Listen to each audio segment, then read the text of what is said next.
Alright, so every single Ultrakill player has been wondering the same thing about Ultrakill. How do you get a goddamn P-rank? What is the lore of this game? Well, you're in luck, dear viewer, since I have a master's degree in Ultrakill. I'm gonna explain all the lore. Ultrakill takes place in a far, far future of 2117, where mankind is dead, blood is fuel for robots, the Bible is real, and hell is full. The funny blue robot you play as is V1, the V probably standing for violence, and it is the only V1 robot that was created. Yep. There aren't any other V1 models. Trust me. Even though it has a weak-ass frame, it can heal itself when it is covered in blood. Probably because it listens to Vamp Anthem 24/7. The one we're playing as is just a prototype, and the rest of the V1 models were never produced because humans decided to be peaceful and boring as hell. Oh yeah, small side note, the shitty graphics in the game are part of the lore since V1 was made to be a person blender, so why would it need a high quality camera? Yeah, the V1 robot basically probably 100% killed every single human and sent them to hell. And not just any kind of hell, the Dante Devil Inferno and Virgil May Cry kind of hell, with all of the 9 circles. Then V1 went to hell after murdering the entire planet, probably in the exact way that you see on screen right now. First, the robot lands in Purgatory, picks up a cool gun that is standing on a pedestal. Keep in mind, this cool gun has basically infinite ammo because it shoots microscopic metal flakes by powering it up with some electricity bullshit. Murders everything there, including another robot with a funny sword, a shotgun that shoots literal heat, and paws, as well as 2 funny statues and a... V1 also goes into the spooky maze where Stickman resides and survives somehow. V1 then lands in Limbo, does a little bit of sightseeing until everything spontaneously combusts, and also does some puzzles, picks up construction equipment, then murders a large scorpion and everything there.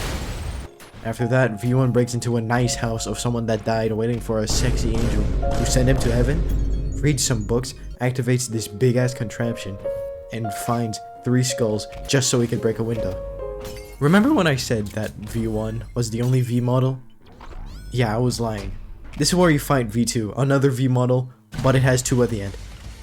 It also has a shotgun arm instead of a reflect all damage arm.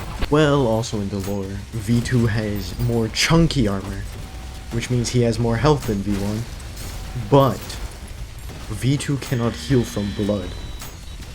Big difference. After beating V2's ass, you go to Lust, and you guessed it, murder everything in sight. But this time, a very big guy is watching your every move. Oh yeah, you also pick up a power generator that could solve climate change, as well as some of the power of Zeus to smite whatever it is in front of you. And if you add some spare change, you can also probably solo Goku. After you are done murdering everything in sight, you also get to play a dating sim, where you talk to V1 but girl, and convince her that life has meaning. Me personally, I'm slightly disappointed that this isn't the fanboy. Oh yeah, all these secret levels that I have mentioned, at the end, they bring up testaments where God has a mental breakdown about how free will is cringe. After the dating sim, you fight the big guy, King Minos, who was the king of the Lust Layer, who decided to remake it into a nice city while God was busy writing YouTube comments. King Minos eventually got nanade and infected with parasites by the sexy angel that we saw before fighting V2, because 1, he and everyone else was supposed to be punished since they were all in hell, and 2, he wanted to have a civilized talk with the angel, but the sexy angel was on demon time and had decided to run Minos' fade. After Minos gets placed on a t-shirt, again by you this time, you go inside him, not in that way, and get sent into his stomach where there is marble staircases and statues, which is a very normal and healthy diet for everyone to have. If you go to the wrong path in Minos' stomach, you will find a door with many P's on it.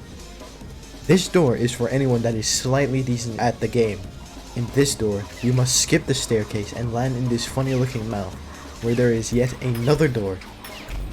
And behind that door, there is a sus fidget spinner. Being surrounded by the eyes that are in your walls They are in your walls. They are in your walls. They are in your walls. After killing the sus cube, there is one ball that falls to the ground and unleashes the Cum Man, Opminos Prime.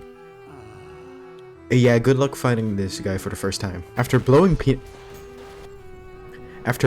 up Pinos, we encounter a fucking Roblox obby, while an angel yells at us, saying that you can't come to his playground because his daddy said so. So after that, you just shoot his juicy and scrumptious ass, and he swears at you, which isn't so Christian if I do say so myself. I do say so myself, said so, yes.